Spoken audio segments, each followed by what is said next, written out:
Okay, hi guys. So we're going to go through how I made £6,000 off one outsourced cleaning job.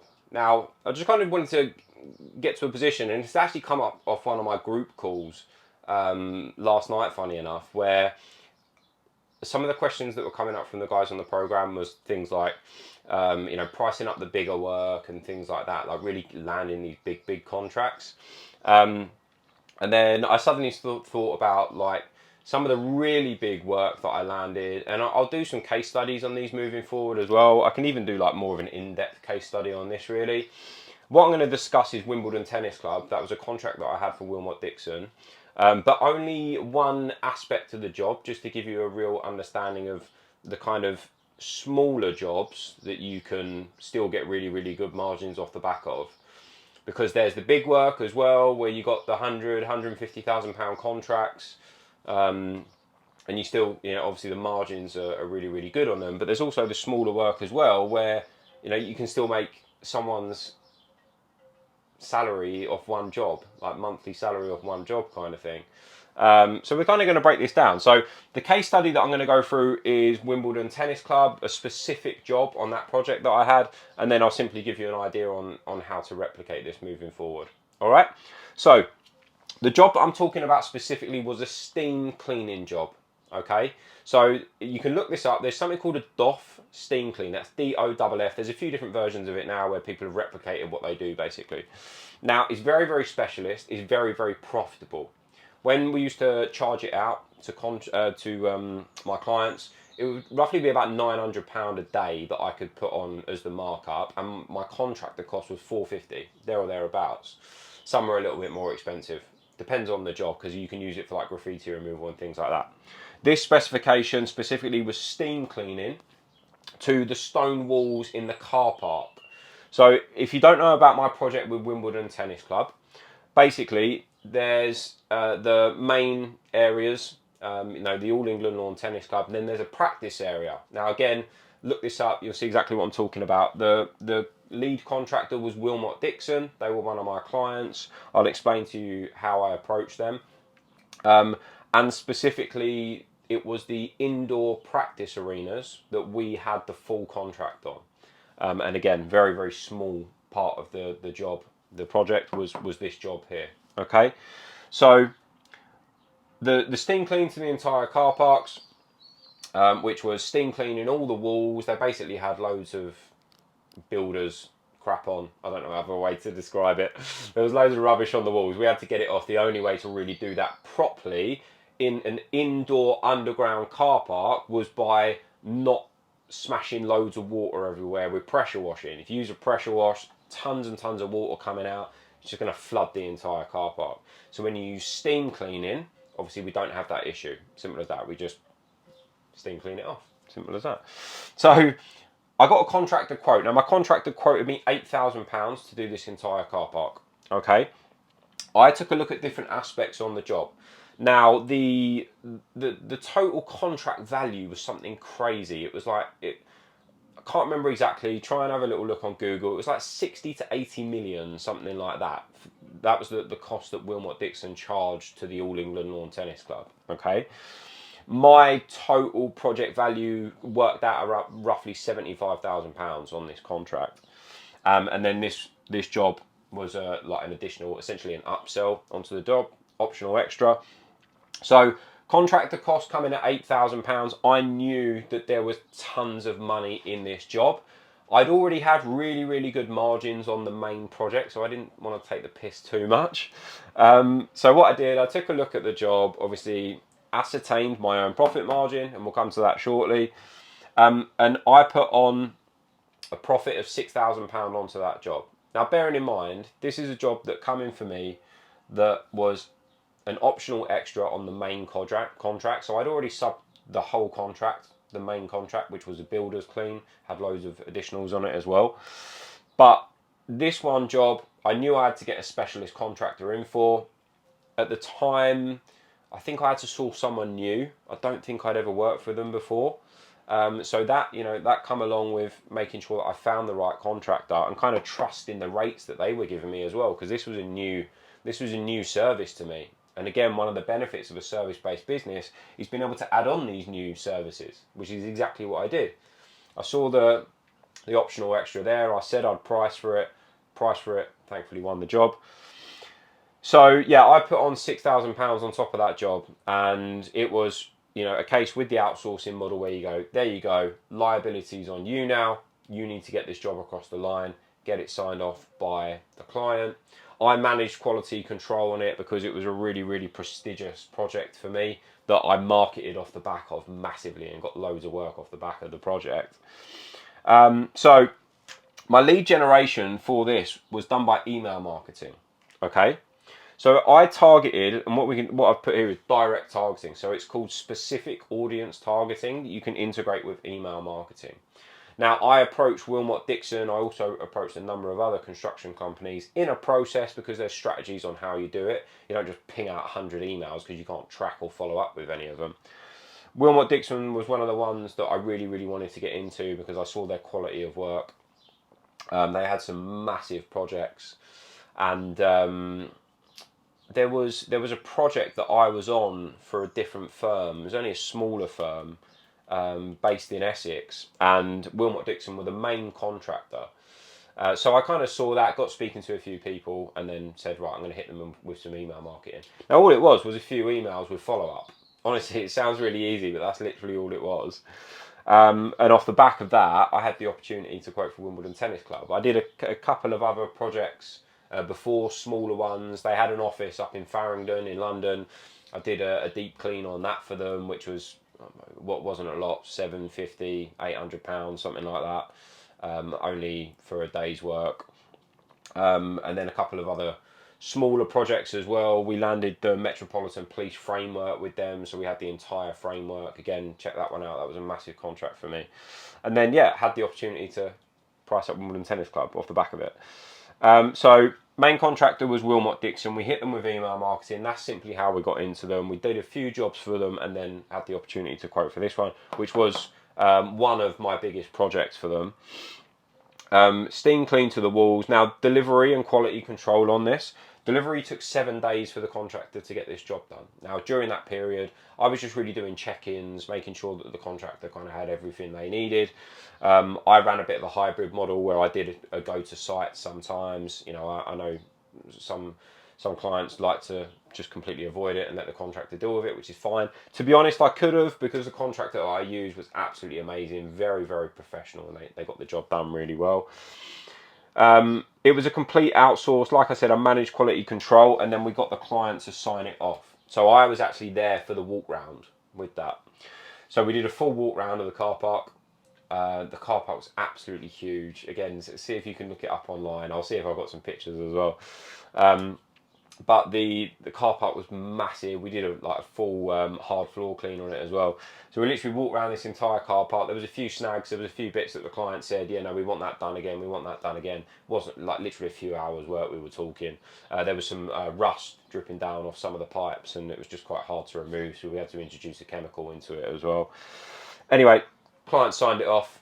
That was the main thing. Literally took full 7-day delivery. Invoice the client for payment, get paid. It sounds really easy, and ultimately, remember, that's how we want a business to feel, simple and easy. And that's a very, very straightforward case study of having a project that was ran off the back of an email marketing campaign that I got into Wilmot Dixon, did a few jobs, element of trust. I didn't overprice them or anything like that. Like their offices that I did, it was kind of just let me get in, let me prove what we can do. Let me prove that we're good with our quality control when we get jobs across the line. I don't think I made any money on the first job, to be honest with you.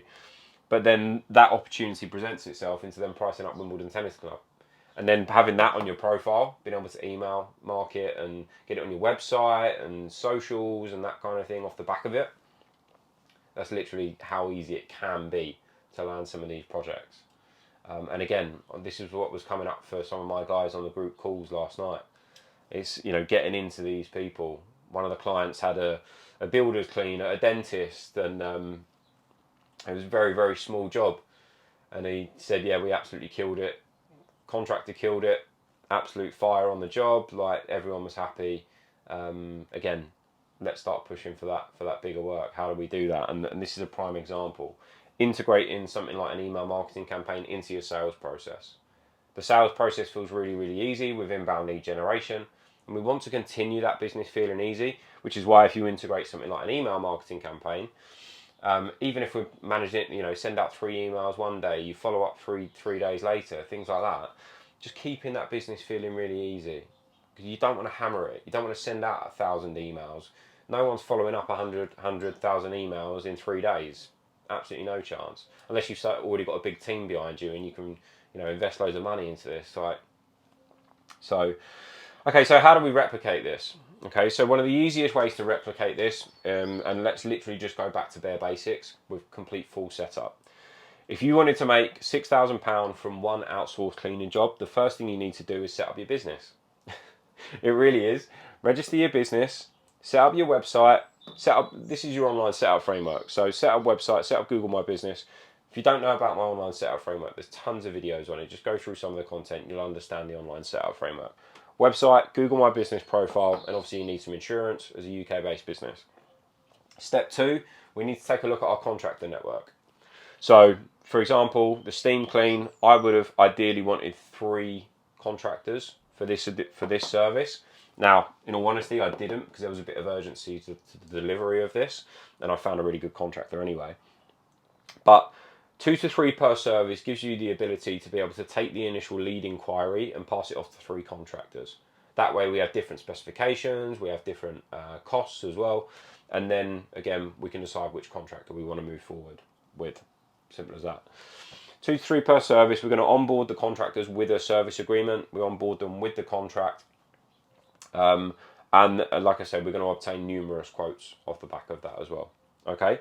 Step 3 is leads. So Wilmot Dixon, for me, that's a lead. They were a lead.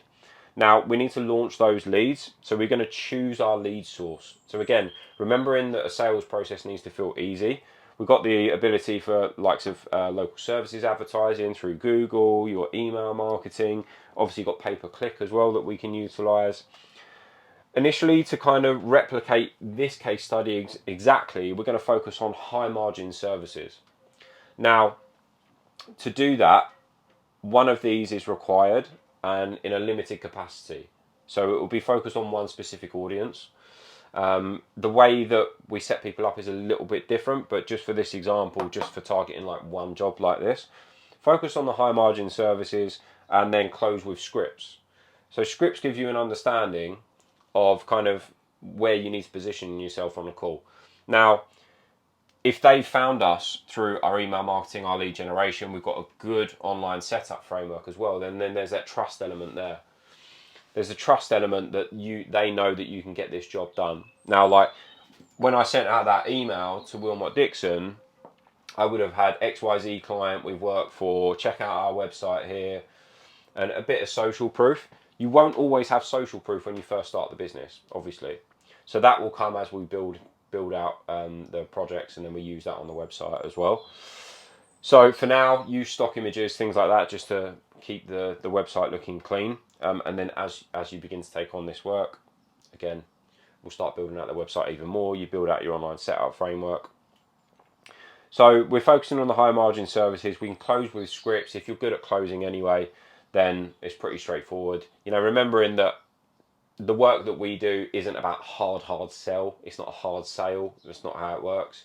With the audience targeting, you got to be there at the right time, the right search, and again, that's something that we have an absolutely dialed in blueprint on, so that things aren't a hard sell. It's just a case of getting everything right, the specification, cost, time, that kind of thing, making sure the client's happy, because ultimately they're looking for your services. Again, keeping it nice and simple. This isn't like door-to-door sales or cold calling, anything like that. These clients are going to be coming to you.